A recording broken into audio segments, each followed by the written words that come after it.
বাড়িতে যখনই ব্রেড আনা হয় তখনই কোনো না কোনো কারণে সেটার খাওয়া হয় না, ডেটটা ওভার হয়ে যায় আর ফেলে দিতে হয়। তো আমি ভাবলাম যে কিছু একটা করা যাক, যেটা করলে কিনা সবাই খেতে চাইবে আর সবগুলো ব্রেড একসাথে খাওয়াও হয়ে যাবে। যেই ভাবা সেই কাজ। প্রথম ব্রেডগুলোকে নিয়ে কেটে ছেটে সুন্দর করে তাওয়াতে ভালো করে ছেঁকে নিয়েছি।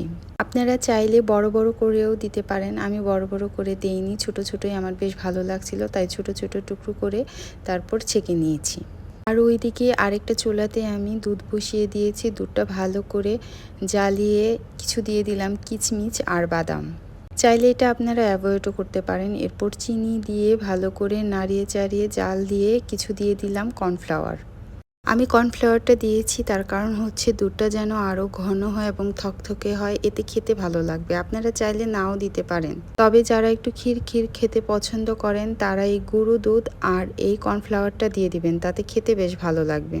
এরপর আমি রোস্টেড করা ব্রেডগুলোর উপর ভালো করে দুধ দিয়ে দিলাম। ব্রেডগুলো একদম নরম তুলতুলে হয়ে যাবে আর খেতেও বেশ ভালো লাগবে।